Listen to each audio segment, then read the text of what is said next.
dobry wszystkim, witam Was na moich uprawach. 10 listopada, mam nadzieję, że jeszcze coś będzie widać, bo już szybko się ciemno robi i tak z obawą pewną tutaj jechałam, czy jeszcze zdążę nagrać filmik, bo dzisiaj chcę pepino zebrać. Ja je trzymałam, słuchajcie, tak na maksa na krzakach, bo wiem, że ono lubi długo dojrzewać. Już kilka owoców zjadłam w domu wcześniej, no i powiem Wam, że bardzo nam smakowały. A dzisiaj chcę zebrać resztę, bo tutaj widzicie się połamały niektóre od ciężaru. No i przyciąć może jakoś te krzaki. Na razie może do szklarni je wstawię, nie wiem co z nimi zrobię. Czy uda mi się jakoś je przezimować. Zanim przejdziemy do zbiorów, to chcę Wam tak pokrótce właśnie powiedzieć, jak mi się udało wyhodować te pepino w tym roku, co robiłam, jak nawoziłam. No i zapraszam właśnie na początek sezonu. Rozsady zaczynałam już robić koło 4 chyba lutego to było. Tutaj postaram się Wam na filmach umieszczać daty tych poszczególnych czynności. Wysiałam nasiona do wielodoniczek, później je przepikowałam. Sadzonki ogólnie robiłam podobnie jak paprykę i pomidora. Wiele osób pyta, co to jest to pepino? Pepino, inaczej psianka melonowa, jest to gatunek roślin z rodzaju psiankowatych, tak jak pomidor, bakłażan, papryka. Jest wiecznie zieloną byliną pochodzącą z Peru. U nas jest uprawiana jako roślina jednoroczna. Docelowo trafiły u mnie na ogród do takich donic.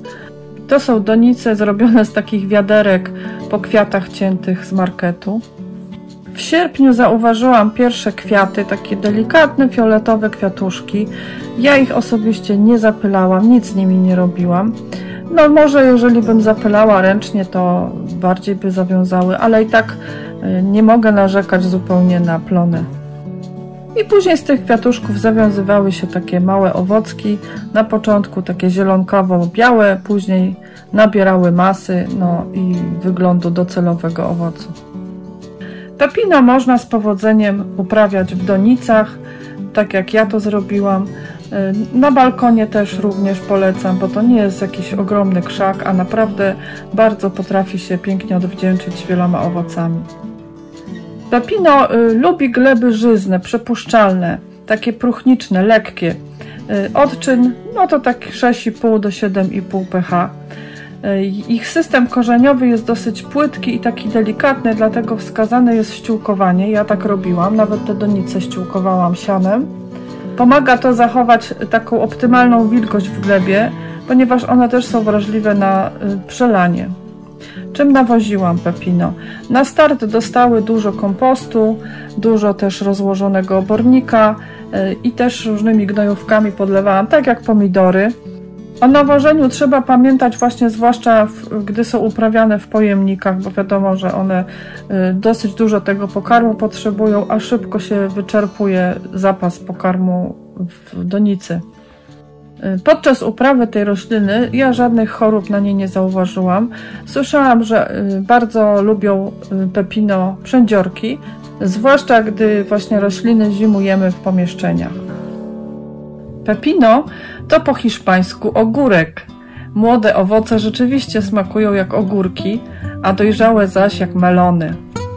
Poza ciekawym smakiem, owoce pepino mają również działanie zdrowotne. Zawierają cukry, karotenoidy, antocyjany i flawonidy. Są bogate w liczne sole mineralne jak magnez, potas, wapń oraz witaminy. Zwłaszcza dużo mają witaminy C. Są też niskokaloryczne, zawierają dużo błonnika, beta-karotenu i przeciwutleniaczy. Zobaczcie, ile tych owoców jest. One już tutaj leżą na ziemi. Mam nadzieję, że są w miarę dojrzałe, a jak nie, no to będę w domu jeszcze na parapecie. One takie powinny być żółtawe i takie lekko miękkie. No na razie są wszystkie twarde. Tutaj też. Także jestem zadowolona, jak obrodziły. Bardzo bym chciała któreś przezimować, albo może z tych, które najładniej owocowały, wezmę może takie szczepki, bo wiem, że je można łatwo ukorzenić. Może na przykład tą. I spróbuję może taką szczepkę przezimować. No nic, na razie chcę je zebrać, bo już boję się, że przyjdą przymrozki, bo na razie u nas jeszcze nie było przymrozków. No jedną ręką tego nie zrobię niestety. I tak naprawdę tylko dlatego one tutaj jeszcze są, bo jednak na krzaku to na krzaku, prawda? Lepiej niech dojrzewają sobie na krzaku niż miałyby w domu. No ale to już jest na nich czas. Teraz jakieś deszcze będą znowu, więc chcę je do domu zabrać. Super owoc, powiem wam, taki sympatyczny. Nie chorowały mi. On tutaj leżał długo na ziemi, też nie popsuł się. Takie dosyć okazałe moim zdaniem są. Jak na taką uprawę w doniczkach, bo to są doniczki z tych takich marketów po kwiatach ciętych. One tam mają może 10 litrów. Także jestem zadowolona. Pierwszy raz uprawiam pepino i myślę, że nie ostatni. Dobrze, ściemnia się, więc chcę to szybko, wiecie, pozbierać. Muszę do tej czynności 2 rąk użyć. Tutaj są jakieś takie fioletowawe. O, już się zupełnie ułamała gałązka.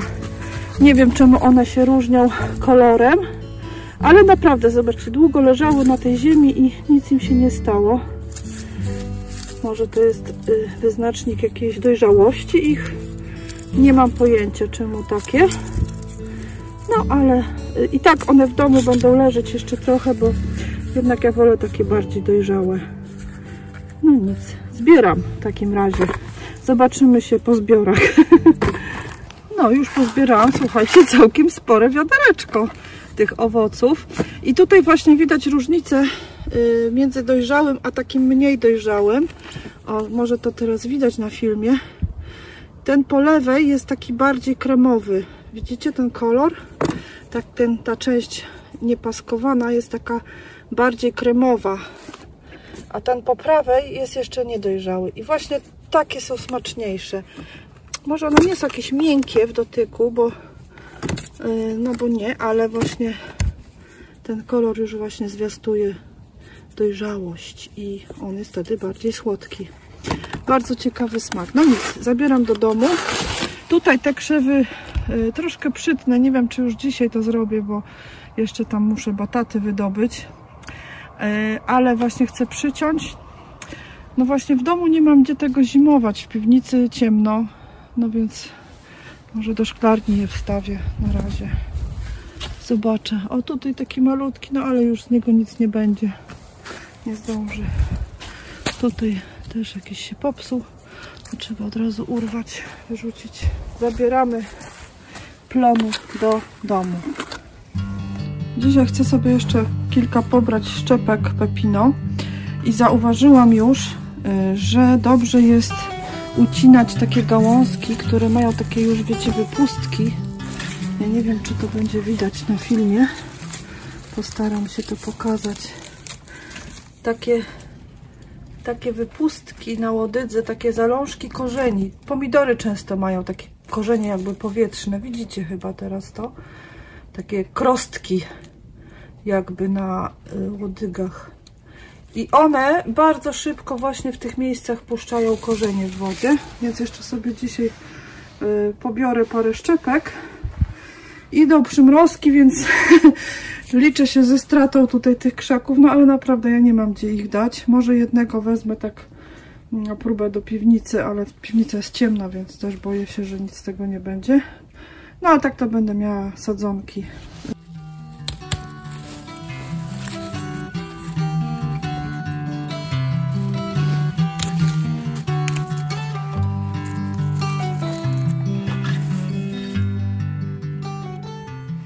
Tutaj są te sadzonki w słoiku. Co prawda one po przyniesieniu do domu bardzo zaczęły zrzucać liście. No i trochę takie łyse zostały. Zauważyłam, że jedna puściła korzenie, nie wiem która. Ale też bardzo są wrażliwe na gnicie. Zauważyłam, że o, ta chyba coś tu zaczęła puszczać. Nie wiem, czy to widać. zaczęła puszczać korzenie, z tym, że ona jakoś, miałam wrażenie, większe już miała te korzenie i teraz zaczęły one tak podgniwać, więc ja je czym prędzej wsadzę do ziemi. No nie wszystkie mi puściły korzenie, chyba 2. Tutaj też coś chyba się dzieje. No dzisiaj już je wsadzę do ziemi, ponieważ nie chcę ryzykować, bo one właśnie tak zaczęły gubić te liście. Może też duża różnica temperatur, bo jednak w szklarni już było zimno, a tutaj w domu jest ciepło.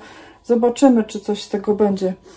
No ale wrażliwe są na nadmiar wilgoci, to wam powiem. To też zauważyłam. Bo tak samo te sadzonki jak robiłam, to nie można było ich przelać. I później też jak rosły w tych donicach na ogrodzie, to też musiałam uważać, żeby nie moczyć tam za bardzo ich, bo potrafiły zżółknąć liście. Ale jak je później tak mniej podlewałam, no to znowu wróciły do formy. Sadzonki sobie będę maczać w takim podkorzeniaczu. Może to coś pomoże, nie wiem. No tak niezbyt ładnie wyglądają. One jakby tak zaczynają tak tam gnić w tej wodzie, mam wrażenie. A tak to ich tam pod korzeniaczem potraktuję. Wsadzę tak dosyć głęboko. Pomyślałam, że wsadzę je wszystkie już do jednej donicy, bo nie mam pewności, czy mi jakakolwiek się przyjmie, więc no nie chcę mieć, wiecie, już w grudniu pełno doniczek na parapecie. Może je będę też doświetlać. Nie wiem, przyniosę jakąś lampę z piwnicy. Zobaczę jeszcze. Tak postarałam się, widzicie, obsypać i robię obsypać tą gałązkę, łodyżkę tym podkorzeniaczem i robię najpierw dziurkę, a nie wciskam, ponieważ on jest delikatny po pierwsze, a po drugie przy wkładaniu, wciskaniu w ziemię, to ten cały podkorzeniacz tak mam wrażenie się zsuwa, bo o ziemię się tak nie ociera, można powiedzieć. No nie wiem, jak to ująć. Chyba zrozumieliście, co mówię. No i tutaj właśnie jest ten korzonek. Jest. O, może teraz będzie widać, nie łapie ostrość. Tutaj oto, nie? No, ale taki właśnie jest podwiędnięty, więc ja go teraz tak porządnie w tym podkorzeniaczu potraktuję.